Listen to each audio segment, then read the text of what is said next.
KBS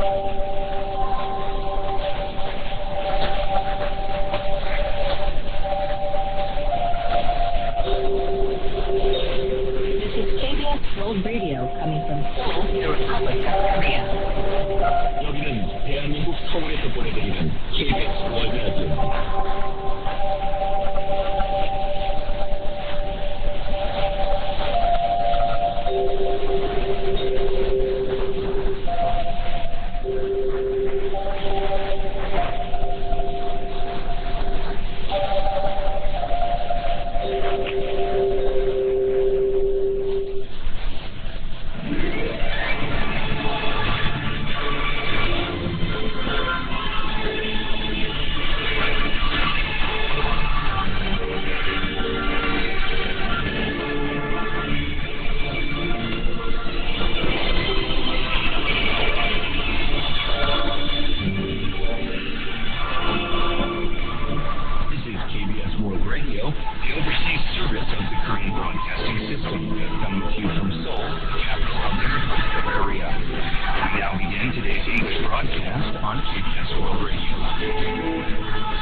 From Seoul, Korea, KBS World Radio News Today starts right now.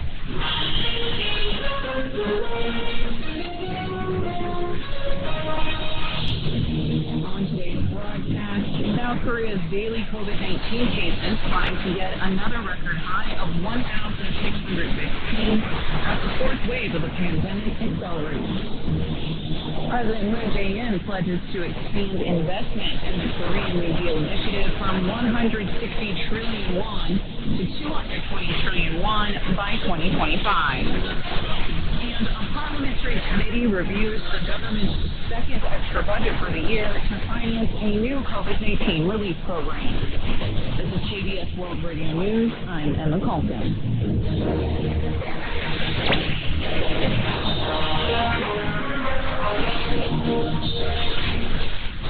South Korea reported a new daily record of 1,615 COVID-19 cases on Wednesday. The Korea Disease Control and Prevention Agency said Wednesday that the newly confirmed infections from Tuesday raised the country's accumulated caseload to 171,911. The daily figure marks the largest since the nation reported its first confirmed case on January 20th last year. The nation broke its record of daily cases in just 4 days after reporting 1,378 on Saturday. Over 75% or 1,179 cases of domestic infections came from the capital region, including 633 in Seoul and 453 in Gyeonggi Province. South Korea will impose level 2 social distancing measures in areas outside the capital region from Thursday amid a spike in COVID-19 cases. Prime Minister Kim Jae announced the move on Wednesday during a government meeting on virus responses. The government decided to elevate social distancing to level 2 for non-capital areas except Daejeon City, North and South Jeolla, and North Gyeongsang provinces. The 4 regions will remain under level 1. Meanwhile, all schools in the capital region, including kindergartens and special schools, are required to halt in-person classes and switch to remote learning from Wednesday to July 25th. COVID-19 vaccine reservations for the 55 to 59 age group will resume on Wednesday. According to the State Vaccine Task Force, people in this bracket will be able to make reservations from 8 p.m. Wednesday until 6 p.m. next Saturday. Online reservations halted for 15 and a half hours after opening on Monday, when the stockpile for July 26th to 31st was fully reserved. Meanwhile, Korea Disease Control and Prevention Agency Commissioner Chung Eun-kyung said on Wednesday that people aged 49 or younger whose vaccination reservation window is set to open in mid to late August are most likely to receive the Pfizer vaccine. President Moon Jae-in pledged to push forward with his Korean New Deal initiative despite the ongoing COVID-19 pandemic, announcing plans to expand investment from 160 trillion won to 220 trillion won by 2025. At a Korean New Deal Moon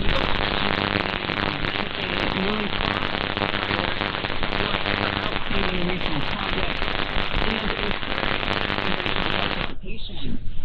The president said the government will set up an additional 10 million won public participation fund and share the progress with the public. The vision, which initially consisted of two main pillars, the Digital New Deal and the Green New Deal, will add a third component, the Human New Deal, aimed at reinforcing employment and social safety nets for everyone. With the expanded New Deal policy, the government plans to create 2.5 million jobs, up by 600,000 from the previous announcement. The Parliamentary Budget and Accounts Committee on Wednesday has begun reviewing the government's second extra budget for the year to finance a new COVID-19 relief program. The committee is set to examine the budget plan by questioning Prime Minister Kim Jae-in, Finance Minister Han Yong-ki, and other cabinet members through Thursday. While the government previously put forth a 33 trillion won budget, the amount could increase amid calls for additional financial support for small businesses hit by the epidemic's fourth wave. On Tuesday, the ruling Democratic Party made a final decision to seek universal relief payouts instead of a government claimed payment for the lower 80% income bracket. The main opposition People Power Party, which prioritizes support for small businesses and low-income families, plans to redirect at least 3 trillion won set aside for stimulus measures and temporary job creation. South Korea posted job growth for the fourth consecutive month in June. Statistics Korea said on Wednesday that the number of employed people stood at 27.64 million last month, up 582,000 from a year earlier. The nation posted job growth for 4 straight months since March after losing jobs for the previous 12 months due to the COVID-19 pandemic. Job additions hit 652,000 in April to post the largest on-year growth in 6 years and 8 months, but slowed to 619,000 in May and 582,000 in June. The Justice Ministry will introduce new requirements aimed at curbing the informal practice of prosecutors leaking information to the media on ongoing cases under investigation. Justice Minister Park Bong-tae announced the changes on Wednesday, pledging to take stern action against the conventional practice of leaks made in the early stages of probes to take advantage of media exposure. The ministry will establish clear guidelines on what kind of criminal cases such disclosure would be permitted, with possibilities including telecommunication fraud, digital sex crimes, and the violation of infectious disease laws. The ministry will also revise a relevant ban that would allow clarification on facts about suspected crimes when they are misreported by the media. The South Korean leadership of a parliamentarian union with Japan arrived in Tokyo on Wednesday for a meeting with their Japanese counterparts. Ruling Democratic Party Representative Kimjae, who heads the Korea-Japan Parliamentarian Union, said the leadership for both sides agreed to visit each other in July after their annual meeting was canceled due to the COVID-19 pandemic. Ahead of the union's 50th anniversary next year, the two sides are expected to discuss anniversary celebrations and political cooperation on Tokyo successfully hosting the Olympics starting July 23rd. Kim said talks are underway to arrange a leaders' summit around the Tokyo Olympics, and that he plans to deliver Seoul's tradition if the topic comes up during the meeting. The benchmark Korea Composite Stock Price Index fell 6.57 points, or 0.20% on Wednesday, closing the day at 3,264.81. The 10-day Kosdaq rose, however, gaining 1.67 points, or 0.16%, to close at 1,044.98. On the foreign exchange, the local currency weakened 3.11 against the dollar, ending the day at 1,148.5 won.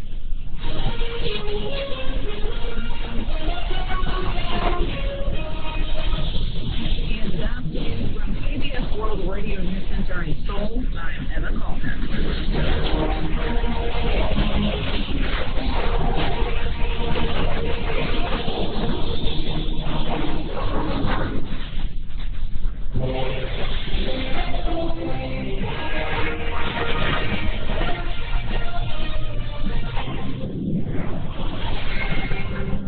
It's Wednesday the 14th of July and welcome to Sport 24. I'm your host, Kimjae. South Korea's daily COVID-19 infection count has jumped to over 1,600 cases, the highest tally on record. In response, authorities have also decided to raise the social distancing levels outside the capital region as well.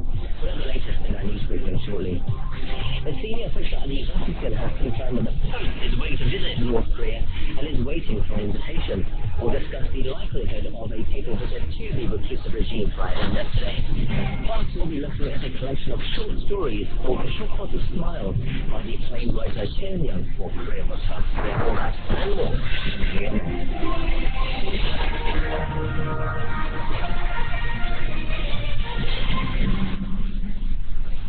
South Korea has hit a new daily COVID-19 infection record, exceeding the 1,600 mark for the first time. The continuing surge has led to the government now to upgrade social distancing levels for regions outside of the Seoul metro area starting tomorrow. To discuss this as well as other headlines of the day, we're joined in the studio by KBS World Radio News Editor Eunice Kim. Hello, Eunice. Hello. So the fourth wave is continuing its course then, Eunice. It starts off with the newest transmission numbers.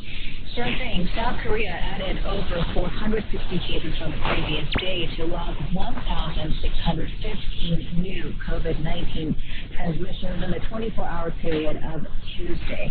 That does include 47 infections confirmed from overseas.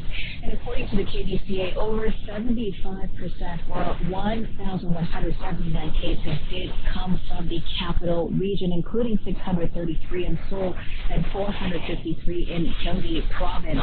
This means other parts of the nation had 389 cases, or 24.8% of the overall figure. And also the ratio of untraceable infections remained in the 30% range for the fifth straight day, standing at 30.9%. 2 more deaths were reported, bringing the death toll to 2,048. The fatality rate for the nation stands at 1.19%. Now, due to the fact that most cases had been in the Seoul metro area, the capital region has seen it. Social distancing measures raised to the highest level, level 4 this week. Other regions had been at level 1, the lowest until now. But that is set to change. Authorities will impose level 2 social distancing measures in areas outside the capital region from Thursday onwards. Yeah, that's correct. And that is a level up from the current level 1 that had been in place in a 2-week trial period of the new 4-tier schemed transition at the start of this month. Mr. Kimjae announced the move during a government meeting on virus response on Wednesday. As he noted, areas outside the greater capital region are also witnessing rising cases. The government decided to elevate social distancing to level 2 for non-capital areas, except for Sejong City, North and South Korea province, as well as North Gyeongsang provinces. These 4 regions will remain under level 1. Meanwhile, all schools in the greater Seoul area were required to switch to virtual learning effective this Wednesday, including kindergartens, and that is to run through July 25th. Most schools in Gyeonggi province and Incheon have switched to online classes on Monday. Remote learning in the capital region will continue until likely the summer vacation, which generally begins in the 4th week of July. Meanwhile, cram schools will be allowed to operate until 10 p.m., with 2 seats kept open between students. Meanwhile, on the country's vaccination front, after an abrupt pause on sign-ups for the related ease due to supply issues. The state vaccine force is now ready to resume reservations. That's correct. According to the state vaccine task force, people in the 55 to 59 age bracket will be able to make their reservations again if they have not already, beginning from 8 p.m. on this Wednesday through 6 p.m. next Saturday for shots to be administered between July 26th and August 14th. It remains to be seen, though, how quickly those jabs will be claimed. As you will recall, the first round of online reservations had been exhausted in just 15 and a half hours on Monday. Meanwhile, reservations for the 50 to 54 age group will begin next Monday, and to prevent clogs in the system, the task force said it will split the group in two parts. Those 53 and 54 will be able to sign up starting from 8 p.m. on next Monday, and those 50 to 52 from 8 p.m. next Tuesday for inoculations that will be administered August 16th through 26th, which is about a week later than was initially planned. Let's turn to other headlines now. President Moon Jae-in has pledged to push forward with his Korean New Deal initiative despite the ongoing COVID-19 pandemic, announcing a Trump investment goal for all of us. Sure, that investment goal just went up from 160 trillion won to 220 trillion won through the year 2025. With the expanded New Deal policy, which was introduced here, the government plans to create 2.5 million jobs, which is up by 600,000 from the previous announcement. Now, at the Korean New Deal strategic meeting on Wednesday, President Moon Jae-in promised to prioritize support for outstanding regional projects and encourage active regional participation. He said the government will set up an additional 10 million won public participation fund and share the progress with the public. The vision, which initially consisted of two pillars, the Digital New Deal and the Green New Deal, will add a third component, the Human New Deal, which is aimed at reinforcing employment and social safety nets for everyone. Next, the Justice Ministry said it would test the rules to prevent prosecutors from leaking information on ongoing cases to the media as the government continues its prosecution reform drive. Right, the Justice Minister Park Bum-gin himself announced the impending changes on Wednesday as he pledged to take stern action against the conventional practice of leaks, made even as the investigation is ongoing to take advantage of media exposure. The Justice Ministry will establish clear guidelines on what kind of criminal cases such a disclosure would be permitted, with possibilities including communication fraud, digital sex crimes, and the violation of infectious disease laws. When there is an unwarranted leak, an official in charge of human rights protection at each of the prosecution's regional offices will investigate, he said. The ministry will also revise a relevant ban that would allow corrections on suspected crimes when they are misreported by the media. At the same briefing, the Justice Minister announced the finding of a 4-month inspection into the prosecutor's questionable investigative practices. The ministry concluded that prosecutors had forced witnesses, that is, to commit perjury in a bribery case involving the former Prime Minister Han Myung-soo, and that it had reassigned the alleged perjury case to impede the investigation. Turning now to South Korea-Japan relations, a delegation of South Korean lawmakers arrived in Tokyo earlier today to meet with their Japanese counterparts in a parliamentary union. Right, lawmakers from the Korea-Japan Parliamentarians Union are meeting in their first face-to-face gathering in 8 months after the pandemic had canceled their annual meeting. And ruling Democratic Party lawmaker Kim Jae-il, heading the South Korean delegation, said talks are underway to arrange a possible leaders' summit during the Tokyo Olympics, and that he plans to deliver Seoul's position if the topic comes up during their meeting. He, however, denied that there was any request from President Moon himself on the matter, adding that politicians are not subordinate to the president. The union also marks their 50th anniversary next year, so the two sides are expected to discuss pertinent celebrations as well as political cooperation ahead of the Tokyo Games, which of course launches next Friday. Meanwhile, a weekly protest held in front of the now former Japanese embassy in Seoul every Wednesday plans in Tokyo to resolve the wartime sex labor abuse has marked the 1500th edition this week. Right, these weekly Wednesday protests have been a fixture since January of 1992, held rain or shine, except on two occasions in 1995 during the Kobe earthquake in Japan and March of 2011, which you'll recall as when the Tohoku earthquake and tsunami happened.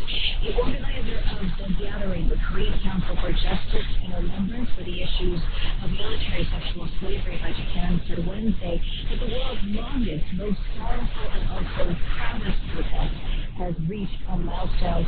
The 1500th gathering was marked with one-person protest at the Seoul site due to distancing restrictions, of course, though 1,500 global citizens are said to have joined online.